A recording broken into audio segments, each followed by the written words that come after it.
Good evening. हमने भारत के अन्य धर्मों के अध्ययन के लिए सबसे पहले शिव धर्म के बारे में पढ़ा था।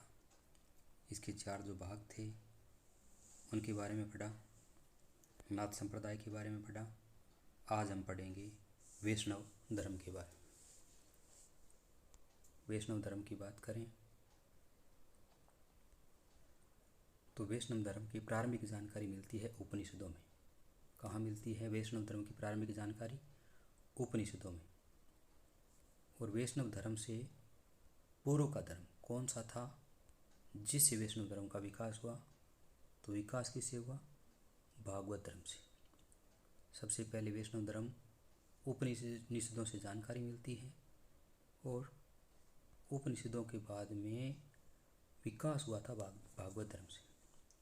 वैष्णव धर्म के बारे में पढ़ रहे हैं तो वैष्णव धर्म की बात करें तो सबसे पहले वैष्णव धर्म उपनिषदों में जानकारी मिलती है। भागवत धर्म से वैष्णव धर्म का विकास हुआ।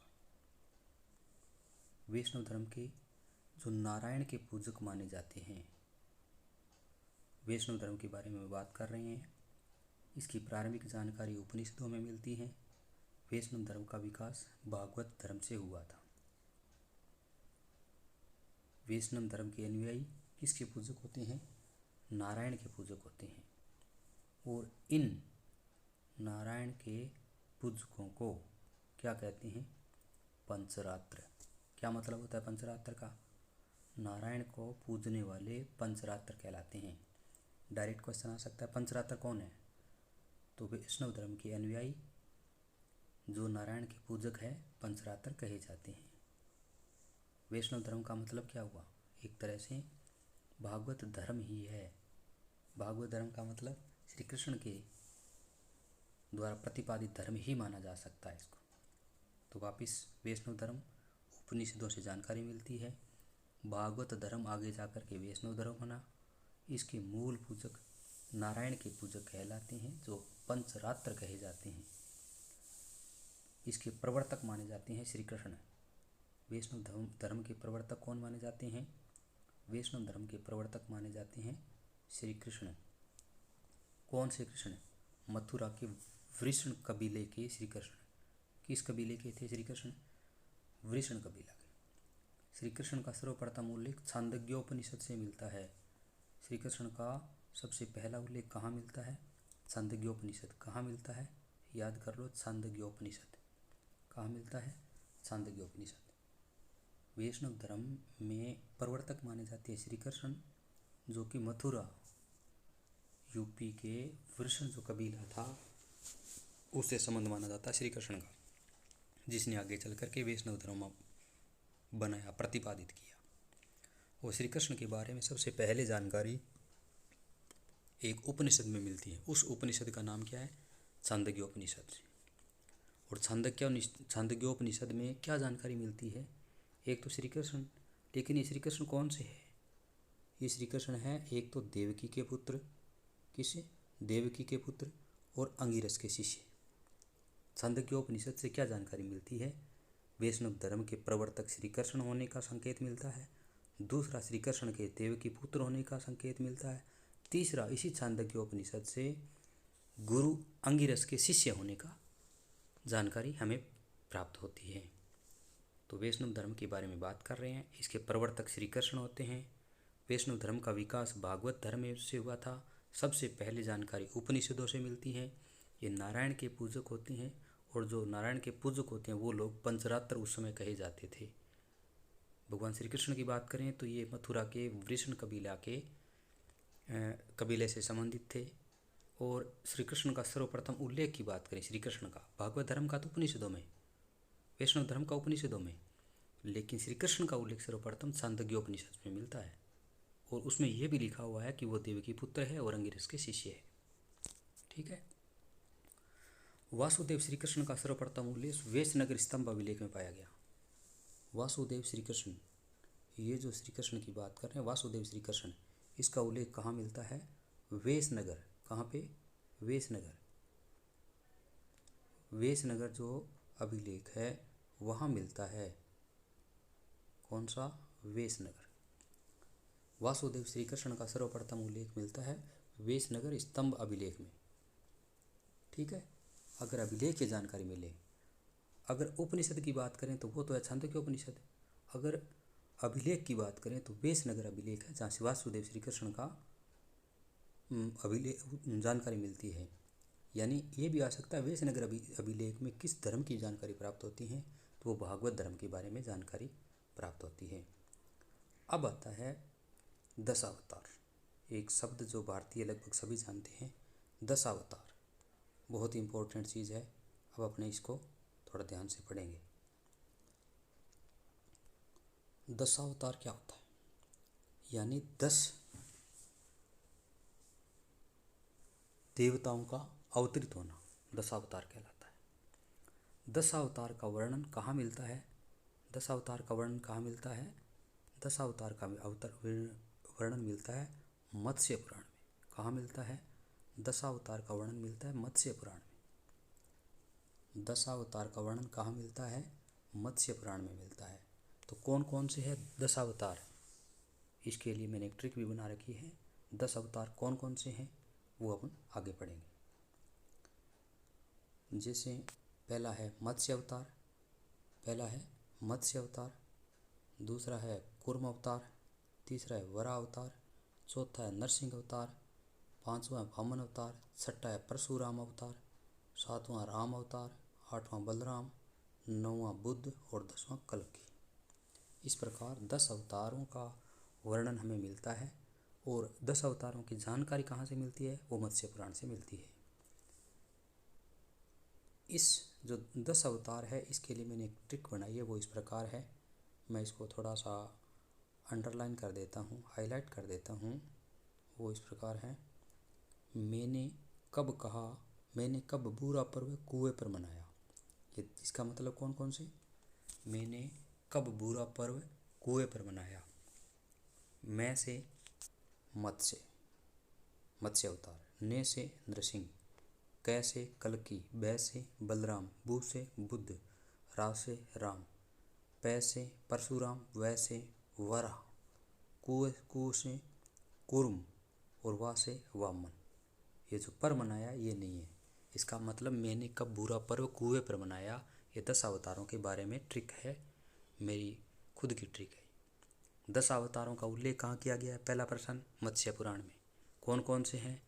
इसके लिए मैंने ट्रिक बनाई है। मैंने कब बुरा पर्व कुएं पर मनाया, पर मनाया ये अलग है, बाकी सभी से अलग अलग मिलते हैं। मैं से मत्स्य अवतार, नरसिंह अवतार, कल्कि अवतार, बलराम अवतार, बुद्ध अवतार, राम अवतार, परशुराम अवतार, वराह अवतार, कूर्म अवतार और वामन अवतार। ठीक है। वैष्णव धर्म में ईश्वर को प्राप्त करने के लिए सर्वाधिक महत्व भक्ति को दिया गया है। वैष्णव जन तो तेते कहिए, जैने कहिए, जो पीर पराई जाने रे।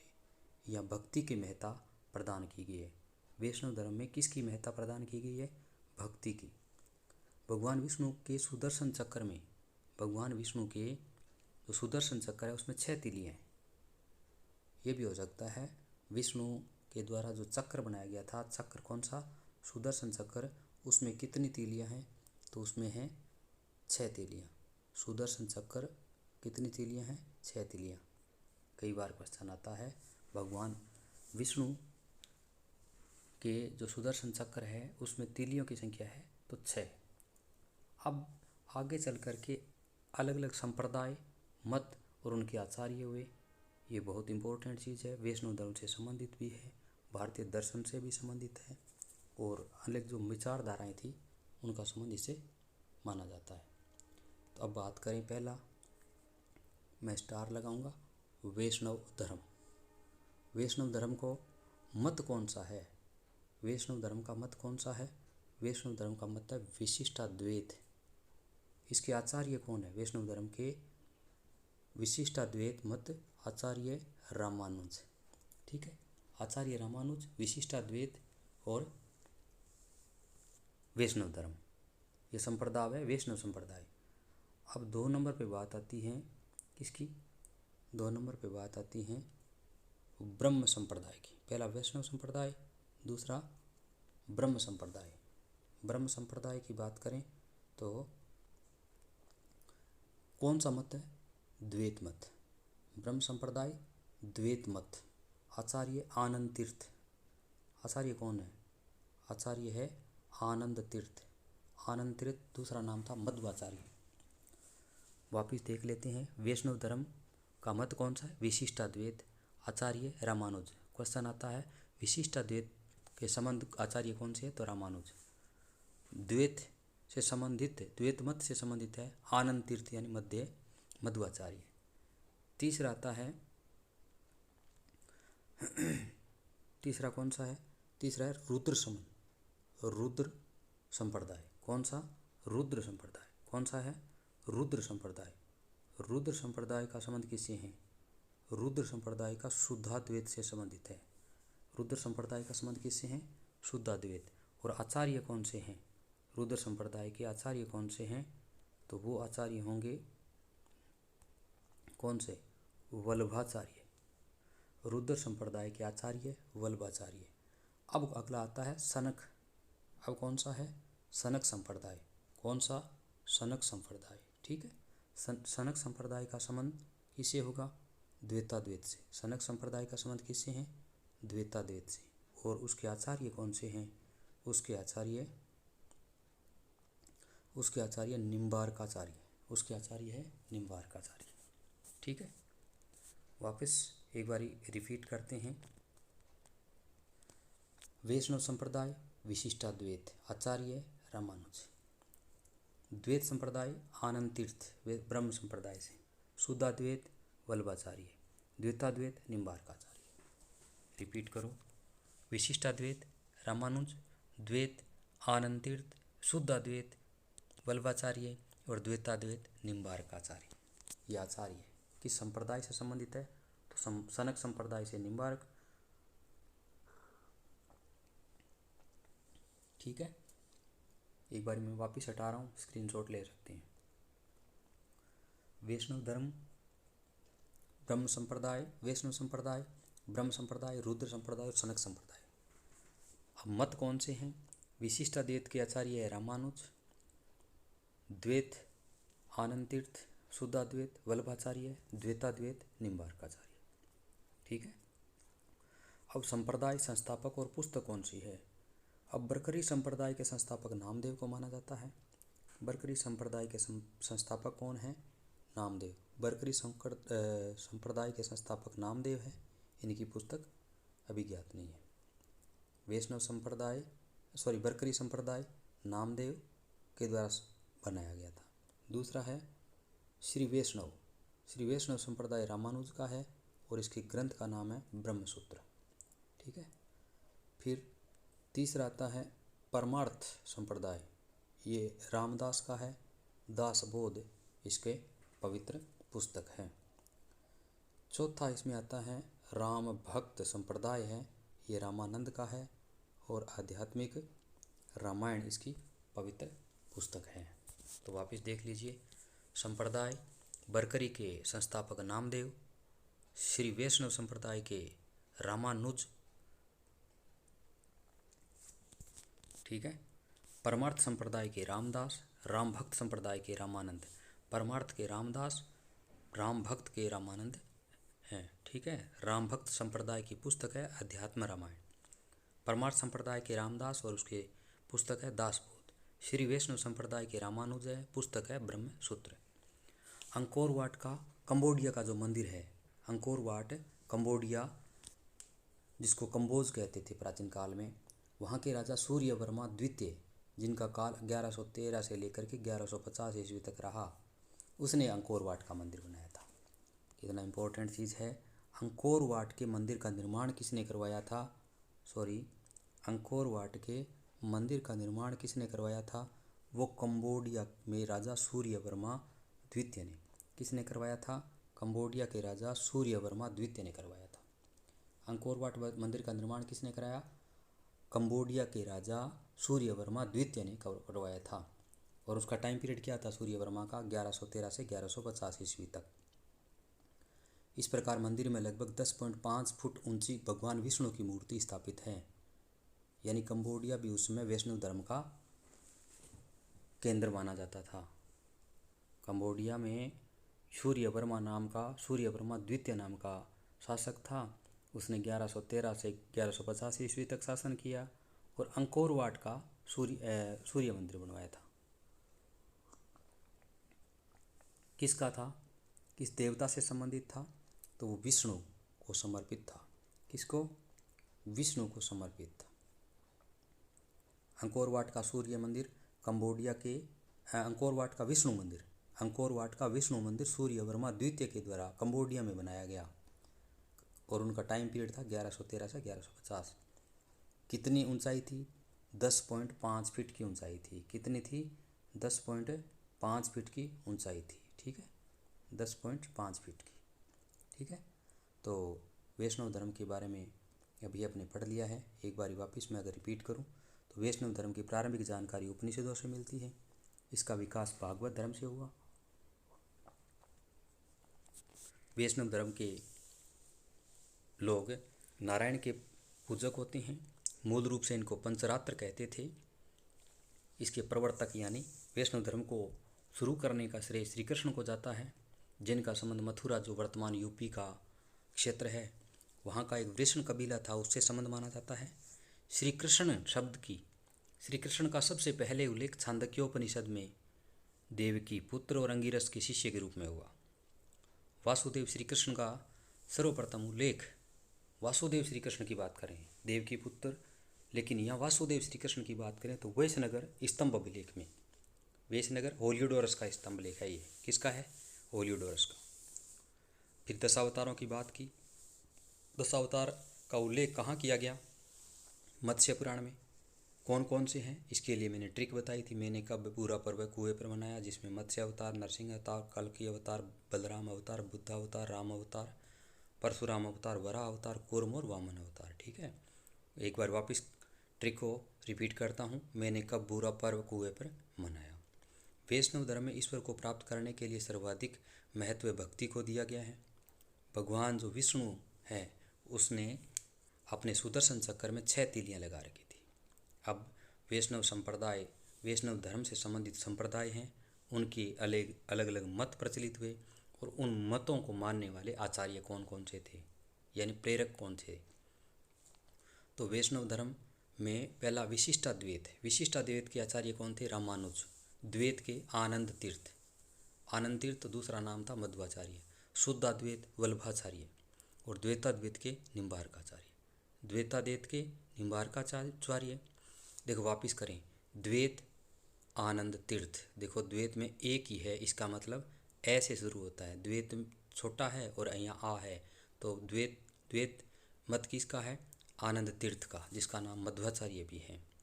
ठीक है, दूसरा क्या था, द्वैत के बाद में शुद्धाद्वैत वल्लभाचार्य, द्वैताद्वैत निम्बार्काचार्य, विशिष्टाद्वैत रामानुज का। ठीक है, अब अपने संप्रदाय थे, उनके संस्थापक और पुस्तकों के बारे में। जैसे बरकरी संप्रदाय की बात करें तो नामदेव का था। श्री वैष्णव संप्रदाय की बात करें तो रामानुज का है, ब्रह्मसूत्र पुस्तक लिखी जो कि पवित्र पुस्तक मानी जाती है। परमार्थ संप्रदाय की बात करें तो रामदास या रामानुज, रामदास और रामानुज तीनों ही अलग अलग है। परमार्थ संप्रदाय के रामदास दासबोध इनकी पुस्तक है। राम भक्त रामानंद का संप्रदाय पुस्तक थी अध्यात्म रामायण।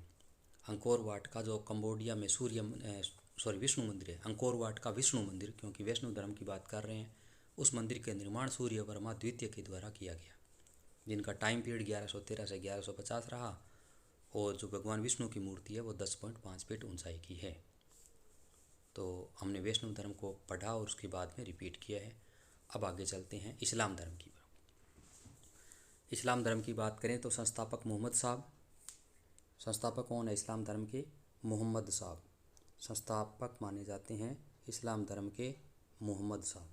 जन्म कब होता है इनका, 570 ईस्वी में मक्का में उनका जन्म हुआ। इनके पिता कौन थे मोहम्मद साहब के, मोहम्मद साहब के पिता तो थे अब्दुल्ला, माता थी अमीना। 2 शब्द आते हैं। हजरत मोहम्मद साहब जन्म 570 ईस्वी में होता है। कहाँ पे, मक्का में। पिता अब्दुल्ला, माता अमीना। मोहम्मद साहब का 610 ईस्वी में मक्का के पास हीरा नामक गुफा में ज्ञान की प्राप्ति हो गई। इसका मतलब क्या हुआ, 570 ईस्वी में जन्म, 30 और 10 40 साल की उम्र में उसको ज्ञान की प्राप्ति हो गई थी। कहाँ होती है, हीरा नामक गुफा में। ये आता है मोहम्मद साहब को ज्ञान की प्राप्ति कब हुई? 610 ईस्वी में। कहाँ हुई? मक्का के पास एक हीरा नाम की गुफा है, उस गुफा में ज्ञान की प्राप्ति हुई थी। कहाँ पे? हीरा नामक गुफा में। वापिस पढ़ते हैं। इस्लाम धर्म के संस्थापक हजरत मोहम्मद साहब, जन्म 570 ईस्वी में मक्का में, पिता अब्दुल्ला, माता अमीना। 610 ईस्वी में 40 वर्ष की आयु में इन्हें ज्ञान की प्राप्ति हुई। मक्का में हुई, लेकिन जिस गुफा में, उस गुफा का नाम था हीरा। ठीक है। 24 सितंबर 622 ईस्वी को 24 सितंबर 622 ईस्वी को पैगंबर मतलब मोहम्मद साहब, मक्का से मदीना की यात्रा इस्लाम जगत में क्या है? बहुत ही इम्पोर्टेंट है। मुस्लिम संवत हिजरी संवत के नाम से जाना जाता है। हिजरी संवत कब शुरू हुआ था? जब मोहम्मद साहब ने मक्का से मदीना की यात्रा की। कब की थी? 622 ईस्वी में। तो 24 सितंबर 622 ईस्वी में पैगंबर मोहम्मद साहब ने मक्का से मदीना के लिए इस्लाम यात्रा की थी। वो इस्लाम जगत में मुस्लिम संवत हिजरी संवत के नाम से जिस दिन शुरुआत की थी वो हिजरी संवत था। ठीक है। अब आता है इनकी पत्नी कौन थी? पत्नी कौन थी? इनकी पत्नी थी खदीजा। पत्नी कौन थी? खदीजा। ये कौन थी? खदीजा विधवा थी। ये विधवा थी। खदीजा विधवा थी। 25 वर्ष की आयु में इनका विवाह हो गया था। फिर आगे चलते हैं। इनकी पुत्री थी। पुत्री का नाम क्या था? पुत्री का नाम था फातिमा। देखो, पत्नी तो है खदीजा, पुत्री है फातिमा और दामाद है अली। पत्नी है खदीजा, 25 वर्ष की आयु में विवाह करते हैं, वो विधवा थी। पुत्री फातिमा है और इनके दामाद थे अली। देवदूत जिब्राइल ने कुरान अरबी भाषा में मोहम्मद साहब को संप्रेषित की थी। जिब्राइल नाम का व्यक्ति है जिसको देवदूत माना गया। देवदूत का नाम क्या है? जिब्रियल। इसने कुरान जो है अरबी भाषा में मोहम्मद साहब को संप्रेषित की। ऐसी मान्यताएं हैं इस्लाम जगत में। ये जब्रियल नाम का एक देवदूत था, उसने मोहम्मद साहब को ये कुरान अरबी भाषा में लिख करके समर्पित कर दी थी। मोहम्मद साहब ने कुरान की शिक्षाएं दी थी। मोहम्मद साहब ने क्या किया? कुरान की शिक्षाएं दी। इनकी मृत्यु कब हुई थी मोहम्मद साहब की? 8 जून। मोहम्मद साहब की मृत्यु 8 जून 632 ईस्वी को मदीना में हो गई थी। मक्का से मदीना चले गए थे, वहीं उनकी मृत्यु हो गई थी। कब हुई? 8 जून 632 को। तो मोहम्मद साहब की मृत्यु के बाद इस्लाम 2 भागों में बंट गया था, एक सुन्नी और एक शिया। सुन्नी का मतलब मोहम्मद साहब के कथनों व कर्मों का विवरण को मानने वाले। सुन्नी का मतलब क्या हुआ? सीधी सीधी बात यह है, मोहम्मद साहब की बातों को मानने वाले सुन्नी कहलाए, और मोहम्मद साहब के जो दामाद थे, उनके शिष्य भी थे, दामाद थे, उनकी बातों को मानने वाले शिया कहलाए। मोहम्मद साहब के विचारों को मानने वाले तो थे सुन्नी, यानी जो सुन्नत में विश्वास करते थे। शिया कौन कहलाए? मोहम्मद साहब के जो दामाद थे, जो मोहम्मद साहब के शिष्य भी थे, उनकी बातों को मानने वाले शिया कहलाए। 661 ईस्वी में अली की हत्या कर दी गई थी। जो मतभेद थे उनसे आकर के विरोधियों ने अली की हत्या कर दी, भी आप इस्लाम का गलत प्रचार कर रहे हैं। मोहम्मद साहब ने जो शिक्षाएं दी थी उनका अलग तरीके से जब व्याख्यान किया गया अली के द्वारा, तब लोग उनसे नाराज़ हो गए और 661 ईस्वी में अली की हत्या कर दी थी। तो अली के पुत्र थे जिनका नाम क्या था? हुसैन। अली के पुत्र थे जिनका नाम क्या था? हुसैन था। हुसैन की भी हत्या 680 ईस्वी में कर दी गई। अली की हत्या तो 661 में हुई थी। अली के पुत्र हुसैन की हत्या भी 621 ईस्वी में करबला इराक में कर दी गई थी। मोहम्मद साहब के दामाद थे अली, 661 ईस्वी में हत्या कर दी गई, जो कि शिया एक ब्रांच है मुस्लिमों की, उसके संस्थापक थे। उसकी हत्या हुई थी 661 में। और अली के जो पुत्र थे उसका नाम था हुसैन, उसकी भी 680 ईस्वी में हत्या कर दी गई थी। यह हत्या हुई थी उस समय इराक के करबला नामक स्थान पर। मोहम्मद साहब के उत्तराधिकारी खलीफा कहलाए। मोहम्मद साहब के उत्तराधिकारी क्या कहलाए? खलीफा। खलीफा कौन है? मोहम्मद साहब के उत्तराधिकारी। खलीफा का पद 1924 तक रहा। कब तक रहा खलीफा का पद? 1924 तक खलीफा का पद रहा। जैसे तुर्की में भी खलीफा पद काफ़ी समय तक रहा। 1924 में तुर्की शासक मुस्तफ़ा कमाल पाशा ने इसको समाप्त कर दिया। तुर्की में इसको क्या किया? खलीफा पद को। मुस्तफ़ा कमाल पाशा ने खलीफा पद को समाप्त कर दिया। कब किया था? 1924 में मुस्तफ़ा कमाल पाशा ने तुर्की में समाप्त कर दिया था खलीफा पद को। ठीक है, अब आगे चलते हैं। इब्न इसाक ने सर्वप्रथम मोहम्मद साहब का जीवन चरित्र लिखा। कई बार क्वेश्चन आता है मोहम्मद साहब के जीवनी लेखक कौन हैं? तो मोहम्मद साहब के जीवनी लेखक है इब्न इसाक। इब्न इसाक मोहम्मद साहब के जीवनी लेखक हैं। ईद मिलादुन्नबी लगभग एक धार्मिक जो लोग हैं वो सभी जानते हैं। एक मुसलमानों का पवित्र त्यौहार है ये ईद मिलादुन्नबी। मोहम्मद साहब का जन्मदिन ईद मिलादुन्नबी मनाया जाता है। सिंध के माध्यम से 712 ईस्वी में अरबों ने भारत में इस्लाम को फैलाया था। इससे पहले भारत में क्या था? सनातन धर्म था। लेकिन 712 ईस्वी में अरबों ने, जो मुस्लिम थे एक तरह से, भारत में इस्लाम को फैला दिया था। नमाज के दौरान मुसलमान मक्का की तरफ मुंह करके खड़े रहते हैं। भारत में मक्का पश्चिम की ओर है, इसलिए मक्का की ओर भारत के जो मुस्लिम हैं नमाज अदा करते हैं। मक्का की ओर की दिशा को किबला कहा जाता है। ये भी क्वेश्चन आ सकता है किबला का संबंध किस धर्म से है और इसका मतलब क्या होता है? पश्चिमी दिशा को किबला कहा जाता है मुस्लिम जगत में। किबला पश्चिमी दिशा को कहा जाता है। तो आज वापिस हमने पढ़ा है मुस्लिम धर्म। मुस्लिम धर्म को इस्लाम धर्म भी कहते हैं। इनके बारे में एक बार वापस रिपीट करते हैं। संस्थापक मोहम्मद साहब, जन्म 570 ईस्वी मक्का में, पिता अब्दुल्ला, माता अमीना। 610 ईस्वी में मक्का के पास हीरा नामक गुफा में ज्ञान की प्राप्ति हो गई। 24 सितंबर 622 ईस्वी को पैगंबर के मक्का से मदीना जाने के लिए जो यात्रा की गई थी, उस यात्रा को मुस्लिम जगत में हिजरी संवत के नाम से जाना जाता है। इनकी पत्नी खदीजा थी, जो एक विधवा थी। 25 साल की आयु में मोहम्मद साहब ने उसके साथ शादी की, जिससे उसकी एक पुत्री फातिमा हुई। फातिमा की शादी अली के साथ कर दी गई, यानी अली दामाद थे। ऐसी मान्यता है इस्लाम जगत में कि देवदूत जिब्रियल ने कुरान अरबी भाषा में लिख करके मोहम्मद साहब को संप्रेषित की थी और मोहम्मद साहब ने कुरान की शिक्षाएं जनता को दे दी। 8 जून 632 ईस्वी को मदीना में मोहम्मद साहब का देहांत होने के फलस्वरूप मदीना में इनको दफना दिया गया। मोहम्मद साहब की मृत्यु के बाद इस्लाम 2 भागों में बंट गया, शिया और सुन्नी। सुन्नी इस्लाम जो सुन्नत में विश्वास करते थे, मोहम्मद साहब के कथन और कर्मों का ही विवरण है। शिया जो कि अली मोहम्मद साहब के दामाद और उनके शिष्य थे, उनकी शिक्षाओं को मानने वाले शिया कहलाए।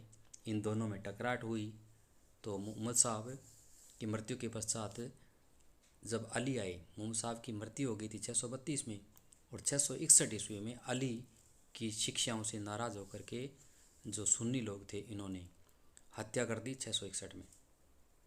उसके बाद अली के पुत्र हुसैन की भी हत्या 680 में कर दी गई थी, वो इराक में हुई। इसके शहादत के फलस्वरूप मुस्लिम जगत में एक त्यौहार मनाया जाता है, एक ताजिए निकाले जाते हैं। करबला मोहम्मद साहब के उत्तराधिकारी खलीफा कहलाए। खलीफा का पद 1924 में समाप्त कर दिया गया, जब तुर्की शासक मुस्तफ़ा कमाल पाशा ने इसे समाप्त किया। मोहम्मद साहब पर जीवनी लिखने का श्रेय इब्न इसाक को जाता है। मोहम्मद साहब का जन्मदिन जैसे ईद ए मिलादुन्नबी के रूप में मनाया जाता है। सिंध के माध्यम से 712 ईस्वी में अरबों ने भारत में इस्लाम को फैलाया। इससे पहले भारत में इस्लाम धर्म नहीं था। तो पूछा जा सकता है भारत में सर्वप्रथम इस्लाम धर्म का प्रचार किस दिशा से हुआ? तो सिंध के माध्यम से 712 ईस्वी में अरबों ने फैलाया। नमाज पढ़ते समय जो मुस्लिम लोग हैं वो पश्चिम की तरफ भारत में मुंह करके नमाज अदा करते हैं, क्योंकि भारत में मक्का पश्चिम की तरफ पड़ता है और पश्चिम की दिशा को मुस्लिम जगत में किबला कहा जाता है। तो मुस्लिम यानी इस्लाम जगत के बारे में पढ़ लिया। अब बात आती है ईसाई धर्म की। ईसाई धर्म की बात करें तो संस्थापक ईसा मसीह है। इनका जन्म यरूशलेम बेतलहम, जो कि अभी विवादित क्षेत्र है इस्लाम और ईसाई धर्म के प्रचारकों के मध्य। तो संस्थापक कौन है ईसाई धर्म का? ईसा मसीह। प्रमुख ग्रंथ कौन सा है? बाइबिल। कौन सा पवित्र ग्रंथ है? बाइबिल। संस्थापक है ईसा मसीह, ठीक है। और इसके प्रमुख ग्रंथ बाइबिल। क्रिसमस डे को ईसा का जन्मदिवस मनाया जाता है, क्रिसमस डे, ठीक है। कब होता है क्रिसमस डे? 25 दिसंबर को। इनकी माता मेरी और पिता जोसेफ। ईसा मसीह की माता और पिता कौन थे? माता तो मेरी थी और पिता थे जोसेफ। ईसाई धर्म की बात कर रहे हैं। संस्थापक ईसा मसीह है। इनका जन्म यरूशलेम बेतलहम में हुआ। प्रमुख ग्रंथ माना जाता है बाइबिल को। क्रिसमस डे को ईसा मसीह का जन्म हुआ। माता मेरी और पिता जोसेफ है, ठीक है। अब आता ईसा ने 30 वर्ष की आयु तक बढ़ई के रूप में बेतलहम के निकट नाजरेत में काम किया। तो ईसा मसीह ने एक बढ़ई के रूप में काम किया। कहाँ किया? नाजरेत में। नाजरेत एक जगह है, वहाँ बेतलहम के निकट, ठीक है, यरूशलेम में। प्रथम 2 शिष्य तो एंड्रस और पीटर, ये 2 शिष्य थे ईसा मसीह के। प्रारंभिक 2 शिष्य कौन कौन से थे? एंड्रस और पीटर। ईसा मसीह के 2 शिष्य कौन कौन से थे? एक तो एंड्रस और दूसरा पीटर थे, ठीक है। सूली चढ़ाने वाले गवर्नर कौन थे? पोंटियस। ईसा मसीह को सूली पर किसने चढ़ाया था? पोंटियस नामक रोमन साम्राज्य था, उनके संस्थापक ने। कब चढ़ाया था ईसा मसीह को? 33 ईस्वी में, यानी 33 वर्ष की आयु थी, क्योंकि ईसा के जन्म के समय ही ईस्वी सन की शुरुआत हुई थी और 33 वर्ष की आयु हुई थी। उसी समय इनको सूली पर चढ़ा दिया गया था, ठीक है। ईसा मसीह को सूली पर चढ़ाने वाला गवर्नर कौन था? रोमन साम्राज्य का पोंटियस। पोंटियस ने सूली पर चढ़ाया था। 2 शिष्य कौन थे? एंड्रस और पीटर। सूली पर किसने चढ़ाया था? पोंटियस ने। कहाँ का शासक था? रोमन का, ठीक है। और बेतलहम के नाजरेत के निकट वे काम करते थे बढ़ई के रूप में। अब आगे चलते हैं। इनका पवित्रतम चिन्ह कौन सा होता है? क्रॉस होता है। पवित्रतम चिन्ह कौन सा है? क्रॉस। क्रॉस के रूप में रखते हैं। कैसा होता है क्रॉस? क्रॉस मैं लिख देता हूँ ऐसे, एक तरह से। क्रॉस कैसे होता है? ऐसे होता है क्रॉस। यहाँ और यहाँ दोनों तरफ हाथ थे, यहाँ गर्दन थी और यहाँ पैर कीलों से ठोक करके बांधे गए थे,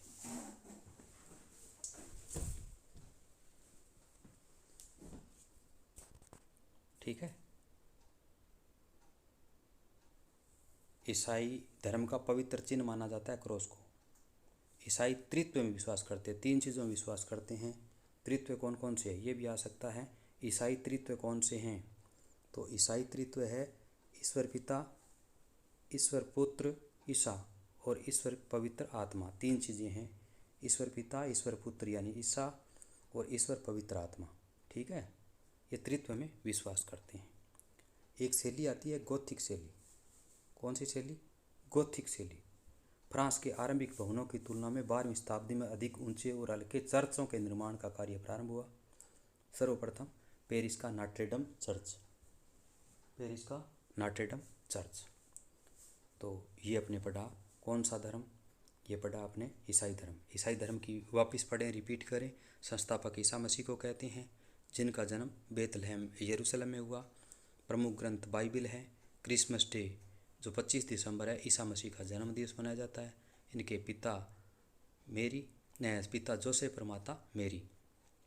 ईसा ने 30 वर्ष की आयु तक बढ़ई के रूप में बेतलहम के निकट नाजरेत में काम किया। 2 शिष्य थे, एंड्रस और पीटर। सूली पर चढ़ाने वाला गवर्नर पोंटियस था, जिसको 33 ईस्वी में, जो कि रोमन साम्राज्य का शासक था, 33 ईस्वी में सूली पर चढ़ाया। पवित्र चिन्ह क्रॉस, जिसको सूली भी कहते हैं। ईसाई 3 तत्वों में विश्वास करता है, जिसमें पहला ईश्वर पिता खुद को ईश्वर को पिता माना, ईश्वर पुत्र खुद को माना ईसा को, और ईश्वर पवित्र आत्मा। तीन तत्व कौन सा? पहला ईश्वर पिता, दूसरा ईश्वर पुत्र जो खुद को माना ईसा ने, तीसरा ईश्वर पवित्र आत्मा। एक गोथिक शैली का मतलब क्या हुआ? फ्रांस के आरंभिक भवनों की तुलना में 12वीं शताब्दी में अधिक ऊंचे और हल्के चर्चों के निर्माण कार्य। गोथिक शैली का मतलब अधिक ऊंचे जो चर्च बनने लगे थे, चर्च निर्माण की एक शैली है। पहले जो नीचे चर्च थे उनकी अधिक ऊंचे हो गए थे और हल्के भी हो गए थे, उनके निर्माण की शैली गोथिक शैली कहलाई, जो कि फ्रांस में हुई। और इसका एक सर्वोत्तम उदाहरण बताया गया पेरिस का नॉट्रे डेम चर्च। अब अगला धर्म आता है पारसी धर्म। इसके बारे में भी पढ़ लेते हैं, एक इम्पोर्टेंट है, फिर भी थोड़ी चर्चा कर लेते हैं। पारसी धर्म के बारे में चर्चा कर लेते हैं। कौन सा धर्म? पारसी धर्म। पारसी एक बहुत ही अलग कम्युनिटी है, बहुत ही कम लोग इसके पारसी धर्म के हैं। पैगंबर कौन है इसके? जरथुष्ट्र ईरानी। जरथुष्ट्र ईरानी पारसी धर्म के पैगंबर कौन है? जरथुष्ट्र ईरानी है। पवित्र जो ग्रंथ है पारसी धर्म का वो ज़ेंदा अवेस्ता।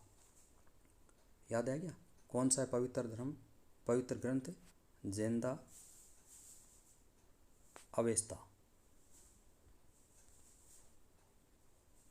ज़ेंदा अवेस्ता पवित्र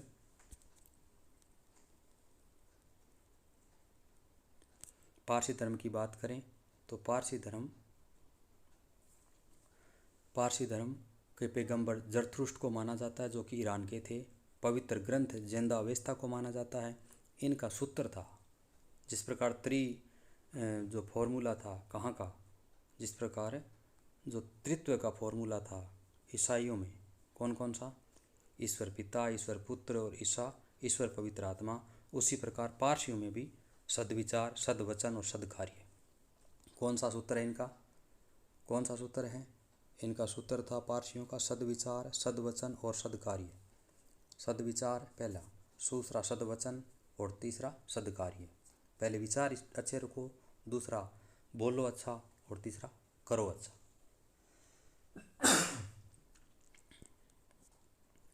अनुयायी एक ईश्वर अहूर को मानते हैं। मतलब पारसियों का ईश्वर कौन है? अहूर। अनुयायी जो पारसी धर्म की हैं वो एक ईश्वर को मानते हैं, उसका नाम है अहूर। पैगंबर तो जरथुष्ट्र को कहते हैं, लेकिन एक ही ईश्वर है। उस ईश्वर को अल्लाह, राम, वाहिगुरु, गॉड जो भी है वो अहूर नाम से पुकारते थे, अभी भी पुकारते हैं। अनुयायियों को अग्नि पूजक भी कहा जाता है। तो पारसी धर्म के बारे में अपने पढ़ा, एक बार वापस रिपीट कर लेते हैं। पैगंबर है जरथुष्ट्र जो ईरानी थे। पवित्र ग्रंथ है ज़ेंदा अवेस्ता। सूत्र है सद्विचार, सद्वचन और सद्कार्य। अनुयायी एक ईश्वर यानी अहूर को मानते हैं। अनुयायियों को अग्नि पूजक भी कहा जाता है। तो आज हमने जो भारतीय धर्म हैं उनके बारे में पढ़ा है। पहला वैष्णव धर्म के बारे में पढ़ा, दूसरा इस्लाम धर्म के बारे में पढ़ा, और चौथा हमने ईसाई धर्म यानी वैष्णव धर्म, इस्लाम धर्म और ईसाई धर्म। आशा है कि आपने इस्लाम, वैष्णव, ईसाई और पारसी ये 4 धर्म अपने पढ़े हैं। आशा ही नहीं, पूर्ण विश्वास है भी सभी को ये नोट्स जो मेरे हस्तलिखित हैं अच्छे लगे होंगे। अगर आपका साथ मिलता रहा तो ये कड़ी और आगे बढ़ती रहेगी। तब तक के लिए शुभ रात्रि, धन्यवाद।